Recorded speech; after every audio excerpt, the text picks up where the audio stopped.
নমস্কার বন্ধুরা, গ্রাম বাংলার একটি নতুন ভিডিওতে তোমাদের সকলকে জানাই সুস্বাগত। বন্ধুরা, আজ আমি এমন এক জায়গায় চলে এসেছি যেখানে একই সাথে মৌসুমী লেবুর বাগান যেমন তোমরা দেখতে পাবে, তেমনি এখানে গোলাপ ফুল, গাঁদা ফুল, তারপর রজনীগন্ধা ফুল, এছাড়াও বিভিন্ন ধরনের ফল এবং ফুলের কিন্তু বাগান দেখতে পাবে। হ্যাঁ বন্ধুরা, এই জায়গাটি ঠিক কোথায় অবস্থিত, এখানে তোমরা কিভাবে আসবে, এখানে কি কি ফল এবং ফুল পাওয়া যায়, এরকম আরও অনেক ইন্টারেস্টিং বিষয় কিন্তু তোমরা আজকে আমার এই ভিডিওর মাধ্যমে জানতে পারবে। আর সেই সমস্ত কিছু জানতে হলে বন্ধুরা এই ভিডিওটি কিন্তু একদম স্কিপ না করে শেষ পর্যন্ত দেখতে থাকো।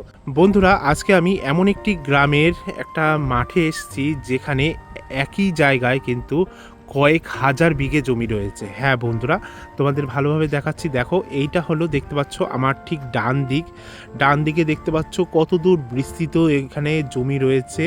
আর এখানে যেমন দেখতে পাচ্ছ এখানে সামনে সর্ষে ফুলের ক্ষেত রয়েছে, এখানে ফাঁকা জমি পড়ে রয়েছে, তেমনই কিন্তু আশেপাশে প্রচুর ধরনের কিন্তু ফুল এবং ফলের কিন্তু এখানে চাষ করা হয়ে থাকে।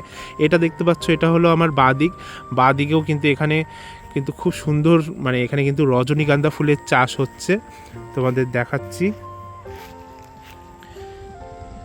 হ্যাঁ, এইখানে দেখতে পাচ্ছ রজনীগন্ধা ফুলের চাষ হচ্ছে, দেখো কত রজনীগন্ধা ফুল।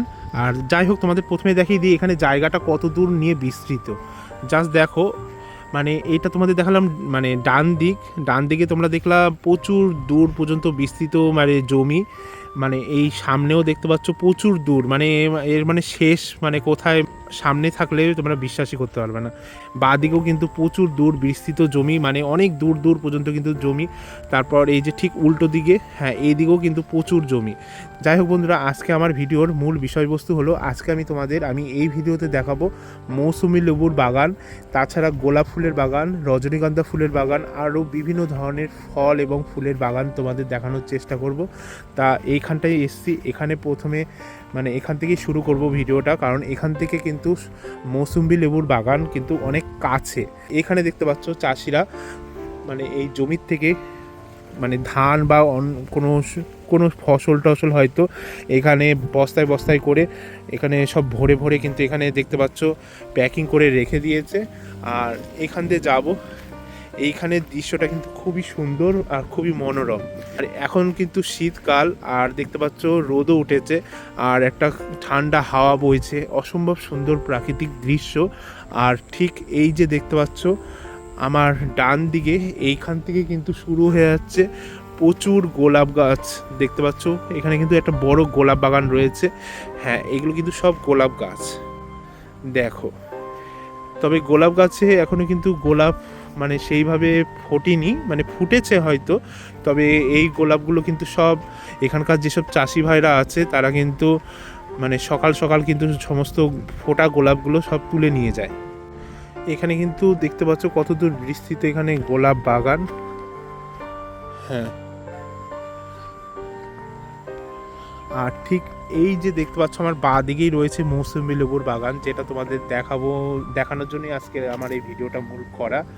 এইখানে যাওয়ার আগে আমি তোমাদের গোলাপ বাগান, তারপর এখানে যে অন্যান্য ফল এবং ফসলের যে এখানে চাষ হচ্ছে সেটা তোমাদের দেখাবো। এখানে কিন্তু প্রচুর গোলাপ গাছ রয়েছে, জাস্ট দেখো আমার দুই দিকে কিন্তু সারি সারি প্রচুর গোলাপ গাছ রয়েছে। আর সেই গোলাপ বাগানের মধ্যে দিয়ে কিন্তু আমি হেঁটে হেঁটে চলেছি সামনের দিকে। আর এইখানে দেখো কিছু গোলাপ গাছের মানে কড়ি ফোটার মতো অবস্থায় রয়েছে। আর এই যে গোলাপ বাগানটা তোমাদের আমি চারপাশে ভালো করে দেখাচ্ছি। হ্যাঁ, এই যে দেখতে পাচ্ছ চারপাশের এই যে গোলাপ বাগান, হ্যাঁ এই গোলাপ বাগান বাদেও কিন্তু আরও ডান দিকে গেলে কিন্তু এখানে আর একটা বড় গোলাপ বাগান রয়েছে। হ্যাঁ, এইখানেও কিন্তু একটা খুব সুন্দর গোলাপ বাগান দেখতে পাচ্ছ। আর এই গোলাপ বাগানেও কিন্তু বেশ কিছু গোলাপের যে কুড়ি মানে আমরা দেখতে পাচ্ছি। আর সেই সাথে এখানে কিন্তু একজন চাষি কাকা, তিনি কিন্তু গোলাপ বাগানের পরিচর্যা করছেন। এই গোলাপ বাগানের পরে এখানে কিসের চাষ করা হচ্ছে সেটা তোমাদের দেখাবো এখন। এখানে দেখতে পাচ্ছ বন্ধুরা, এখানে রয়েছে বেগুন গাছের ক্ষেত। হ্যাঁ, এখানে কিন্তু প্রচুর এখানে বেগুন গাছ রয়েছে। তারপর এই বেগুন গাছ পেরিয়ে এখানে রয়েছে সিম গাছ। এখানে দেখতে পাচ্ছ সিম গাছের জন্য এখানে মাচা করে রাখা হয়েছে, আর সেই মাচাতে কিন্তু প্রচুর সিম গাছের চাষ করা হয়েছে। আর আরেকটু সামনের দিকে এগিয়ে গেলে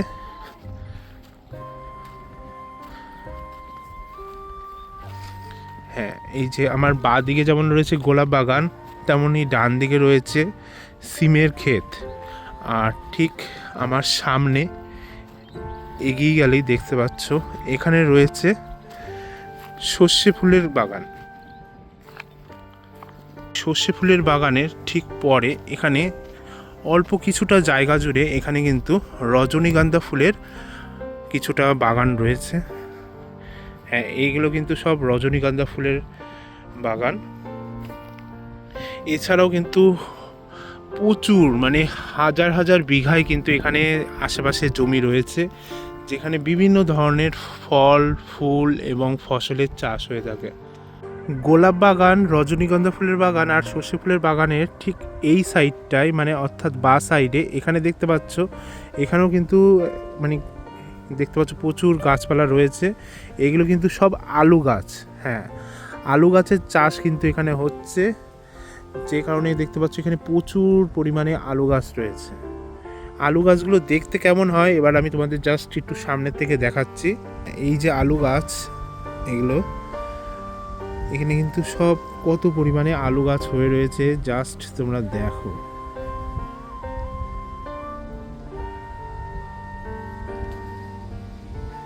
এই আলু বাগানের ঠিক এই সাইডটায়, হ্যাঁ এই সাইডে এদিকে কিন্তু হলুদ গাছের চাষ করা হয়েছে। তবে হলুদ গাছগুলো এখন কিন্তু সব মরে গেছে।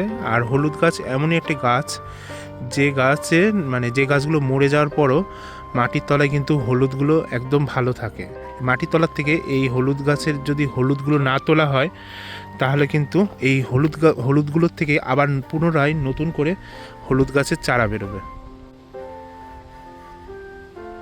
দেখো এখানে কত পরিমাণে হলুদ গাছ।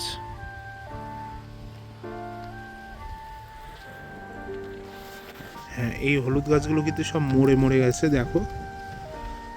কিন্তু হলুদ গাছগুলো মরে গেলেও হলুদ গাছগুলোর তলায় মানে মাটির নিচে এখনও কিন্তু যদি খোঁড়া যায় তাহলে কিন্তু কাঁচা হলুদ পাওয়া যাবে। হ্যাঁ, সরস্বতী পুজোর সময় এই কাঁচা হলুদও কিন্তু প্রচুর কাজে লাগে। আর এই হলুদ গাছগুলো যদি তুলেও না ফেলে বা মাটির তলার থেকে যদি হলুদগুলো না তোলা হয় তাহলে সেই মাটির তলার সেই হলুদগুলোর থেকে আবার পুনরায় কিন্তু এরকম বড় বড় কিন্তু হলুদ গাছ হবে। আর এই গোলাপ বাগান, তারপর রজনীগন্ধা ফুলের বাগান, আলুর বাগান, সর্ষে ফুলের বাগানের এই যে ঠিক আমার বাঁ দিকে এখানে রয়েছে মৌসুমি লেবুর বাগান। হ্যাঁ, তবে এই মৌসুমি লেবুর বাগানে প্রবেশ করার আমার খুব ইচ্ছা ছিল, তবে মৌসুমি লেবু বাগানের যিনি মালিক রয়েছে তিনি এখন জমির ওখানে রয়েছে, তাই আমি আর এই জমিতে প্রবেশ করলাম না। তবে আমি তোমাদের দূরের থেকেই দেখানোর চেষ্টা করছি মৌসুমি লেবুর বাগানে কত পরিমাণে গাছ রয়েছে। আর এখনও কিন্তু মৌসুমি লেবুর এই বাগানে, হ্যাঁ দেখো তোমাদের আমি একটু ভালোভাবে দেখানোর চেষ্টা করছি। এই যেগুলো দেখতে পাচ্ছ সব মৌসুমি লেবুর বাগান। হ্যাঁ, এইটা মৌসুমি লেবুর বাগান। তারপর ওই তার পেছনে অনেক দূর দূর পর্যন্ত কিন্তু মৌসুমি লেবুর বাগান আছে। আর এই বাগানগুলোতে কিন্তু এখনও পর্যন্ত কোনো রকম মৌসুমি লেবু হয়নি এখনও পর্যন্ত। হ্যাঁ, এই মৌসুমি লেবুর হওয়ার কিন্তু টাইমিংটা কিন্তু মানে অন্য সময়। এই মৌসুমি লেবুগুলো হয় মানে আমরা সাধারণত জানি যে কমলা লেবু, তারপর মৌসুমি লেবু, সেই সব লেবুগুলো মানে শীতকালেই বেশি হয়ে থাকে। তবে এই লেবুগুলো কিন্তু একটু অন্য ধরনের, অন্য জাতের মৌসুমি লেবু। সেই কারণে এই মৌসুমি লেবুগুলো কিন্তু শীতকালে হয় না, এগুলো বছরের যে গরমকাল সেই সময় কিন্তু এই মৌসুমি লেবুগুলো হয়ে থাকে। তবে এখানে কিন্তু প্রচুর পরিমাণে মৌসুমি লেবু গাছ রয়েছে। বন্ধুরা, ভিডিওটা আর বেশি বড় করব না। এখানে মানে আমি যে গ্রামে থাকি সেই গ্রামের পাশেই কিন্তু এই জমিটা, আর এখানে কিন্তু কয়েক হাজার বিঘে নিয়ে এই জমিগুলো। আর এখানে মানে তোমাদের দেখালাম মৌসুমি লেবু যেমন চাষ হয় তেমনই গোলাপ ফুল, রজনীগন্ধা ফুল, গাঁদা ফুল, সর্ষে ফুল, আরও বিভিন্ন ধরনের সবজি যেমন বেগুন, কলা, তারপর হলো পটল, সিম, আরও বিভিন্ন ধরনের ফল, ফুল এবং ফসলের চাষ হয়ে থাকে। আজকের মতো ভিডিওটা এইটুকুনি থাকলো। তবে ভিডিও শেষ করার আগে তোমাদের বলে রাখি এই জায়গাটি কোথায়।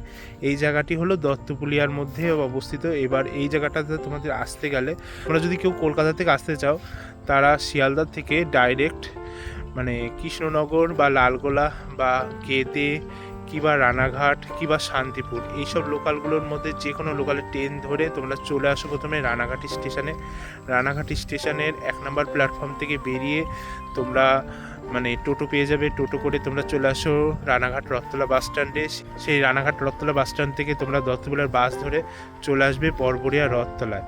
বড়বড়িয়া রথতলার এসে তোমরা যে কাউকে বলবে যে বড়বড়িয়া পঞ্চননতলার যে মাঠ রয়েছে সেখানে যাব, সেখানেই কিন্তু এই মাঠটা, সেই পঞ্চননতলার মাঠ বলেই কিন্তু লোকে দেখিয়ে দেবে এই মাঠের এই অ্যাড্রেসটা। একদম মানে 2 থেকে 3 মিনিট হাঁটলে কিন্তু তোমরা পৌঁছে যাবে এই জায়গায়। তা বন্ধুরা, এটা আমার এই ইউটিউব চ্যানেলের প্রথম ভিডিও।